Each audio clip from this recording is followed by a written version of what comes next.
Dahil ilang days na lang ang natitira sa bakasyon ko sa Pilipinas, kaya dapat sulitin ko yung mga natitirang araw na yon. Kaya naisipan ko na lang na mag-Baguio ako.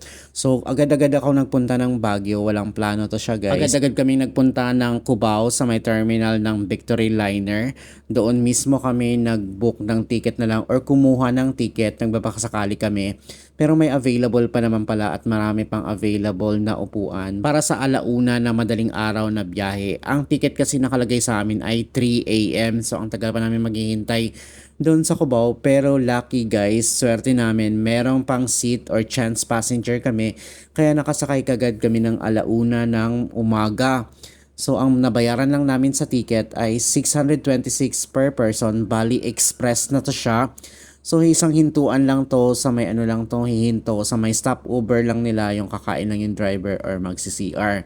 So wala tong hintong-hintong marami. Ayan, that time na yan, naka-stopover na kami sa may Pangasinan. So fast forward na natin siya guys. Ayan, nandito na kami sa Baguio. Ayan, hamog-hamog na yung salamin ng bus kasi napakalamig sa Baguio. Ang sarap ng weather. Tapos napakabilis na lang ng biyahe ngayon papuntang Baguio kasi ang alis namin sa Cubao mga 1 a.m. Tapos nakarating kami ng Baguio mga bago mag 6 o'clock or 5:30, 'di ba? 4.5 hours lang yung biyahe namin. Napakabilis ng magbiyahe ngayon sa Baguio. So ayan, nasa ano na kami niyan, nasa loob pa rin kami ng bus. Tinatahak na namin ang papuntang terminal ng Victory Liner sa may Baguio. Kasi doon kami bababa para malapit na rin sa pupuntahan namin or kung saan man kami unang mamamasyal. So finally, nasa Baguio na tayo. Nandito na tayo sa may terminal ng Victory Liner. Bali, dito na kami bumaba at napakadali na lang pala ngayon mag-compute at hindi na masyadong hassle mag-compute kasi napakabilis na ng biyahe papuntang Baguio. So ayan, nandito pa rin tayo sa may terminal. Pagkatapos namin bumaba dyan, bali naghanap lang kami ng pwedeng mainitan ng sikmura namin or dyan kasi napakalamig talaga. Magkakapisa na kami.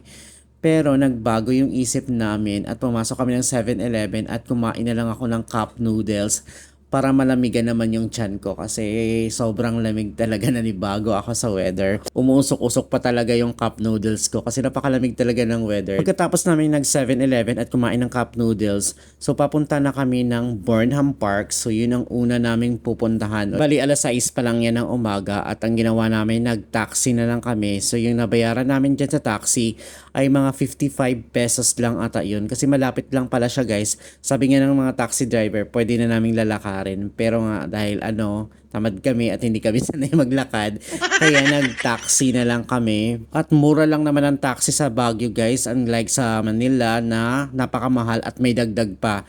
Dito kung ano yun sa metro, yun lang talaga yung pamasahe mo, di ba? Yun nakakatuwa dito sa Baguio. Kaya gustong gusto ko dito sa Baguio dahil yung mga taxi nga affordable at hindi masyadong mahal. Tapos may mga jeep naman sila. Okay naman yung jeep dito. Yung pamasahe lang ng jeep dito, 13 pesos lang yung minimum nila. Mas mura pa nga dito kaysa sa Maynila. Yung transportation na jeep. So ayan, papunta na kami dyan ng pa rin, Burnham Park na medyo madilim-dilim pa guys, 'di ba? Iba talaga yung ambience ng lugar, ang sarap sa mata at ang sarap ng weather kasi nga malamig, nakakapanibago. At hindi pa masyadong ma-traffic yung time na yan kasi umaga pa lang, alas 6 pa lang yan ng umaga. So yun ang unang-una naming puntahan, yung Burnham Park. So ito yung park na bukas siya ng 24 hours at walang bayad yun, walang entrance fee. So bukas siya 24 hours, pwede kang tumambay doon or kung gusto mong mahilig ka sa park, ayun na nga. So yun ang una namin puntahan kasi mostly ng mga pasyalan ay sarado pa. Usually mga 8 a.m. sila nagbubukas.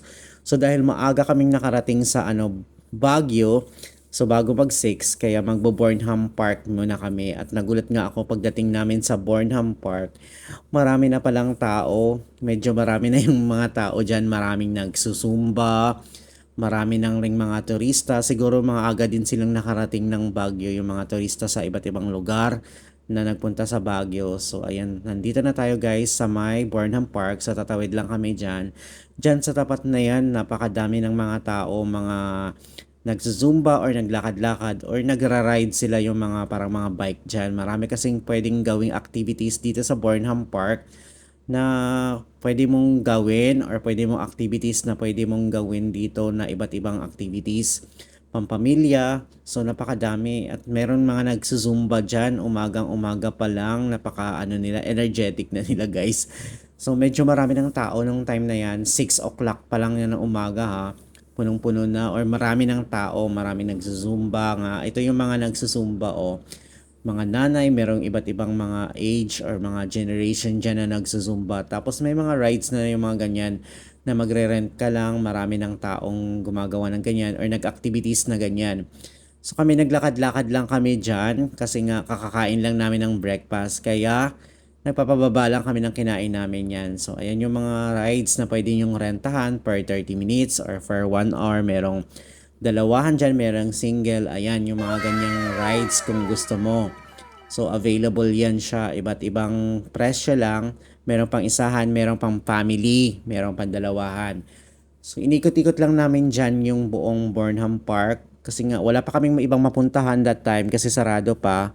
Mag alas 8 pa ata magbukas or alas 8 pa magbubukas yung ibang mga pasyalan. Ayan ang tahimik pa ng mga rides dito, yung mga boat or iba't ibang rides sa water na rides or sa tubig. Dyan wala pa kasi nga wala pang masyadong tao at hindi pa talaga siya open itong mga rides na ganito.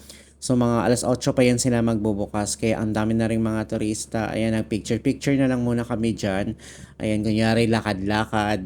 Ayan, marami ding nagja-jogging or nag-exercise dyan sa lugar na yan kasi ang ganda talaga ng weather at ang ganda ng environment at ambience guys. So pagkatapos namin doon, pumunta na kami dito sa may sunflower area na napakaganda ng mga bulaklak at napakadaming bulaklak. Pre-entrance lang pala dito guys sa Burnham Park. So yung magbabayaran mo lang dyan yung mga rides or mga activities. Pero yung entrance, libre lang yan. Ayan, napakadaming bulaklak, ang bango at ang fresh ng lugar talaga. Ang saya ng feeling dito sa area na to. Kung mahilig ka sa mga bulaklak or mga nature, para sa iyo tong area na to guys. Ayan, tuwang-tuwa ang person, di ba? Tapos napakadaming sunflower. Ayan yung mga sunflower area. Ang dami na nagpapapicture or nagtitake ng mga picture nila or mga reels. Basta nakakatawa, ang dami-dami ng tao. Pagkatapos namin dito sa sunflower, so naisipan namin try tong strawberry taho. So, hindi kumpleto ang Baguio experience kung hindi mo matikman yung strawberry taho. So, ayan, bumili lang kami ng strawberry taho dyan. So, ang presyo na pala ngayon guys ay 50 pesos na ang taho. Nung nakaraang punta ko dito, mga 20 pesos pa ata yun. So, matagal na rin kasi yun. So, ang isang order niyan, 50 pesos na. So, kung gusto mong ma-experience ang Baguio experience, hindi pwedeng mawawala yung strawberry taho. So kaya tinikman namin yung strawberry taho which is siguro kung mahilig kayo sa sweet or matamis para sa inyo to. Pero pa sa akin hindi kasi ako masyadong mahilig sa matamis or strawberry. Kaya hindi ko siya masyadong na-appreciate kasi hindi nga ako mahilig sa matamis or strawberry guys. Pero itong pamangkin ko, ayan, feel na feel niya yung strawberry taho dahil first time niya daw makatikim ng strawberry taho. Kaya nagpa-picture pa siya sa akin. So ayan, tinikman na niya yung strawberry taho. At sarap na sarap siya sa strawberry taho. Na-appreciate niya. Siguro kasi mahilig yung pamangkin ko ng matamis. Kaya feel na feel talaga yung lasa ng taho na strawberry. Kasi para sa akin talaga matamis siya guys. So ito naman yung sa akin. Ayan yan, tinikman ko naman yung strawberry taho. Yan. Yung isang ganyan pala guys, 50 pesos na siya. So kung magtatanong kayo, yan yung presyo niya, 50 pesos. So after namin mag-strawberry taho, nagtitingin-tingin lang kami dito kasi hindi pa talaga siya bukas yung totally yung ibang mga activities dito sa Burnham Park. Pero marami ng tao at marami na rin mga ibang activities, pwedeng mag-bike or mag-picnic. So abangan nyo lang yung part 2 guys kasi marami pa kaming napuntahan na pasyalan dito sa Baguio City. So ayan yung mga bangka, hindi pa talaga siya totally open pero binalikan niya namin yan. Abangan nyo na lang yung part 2. Bye!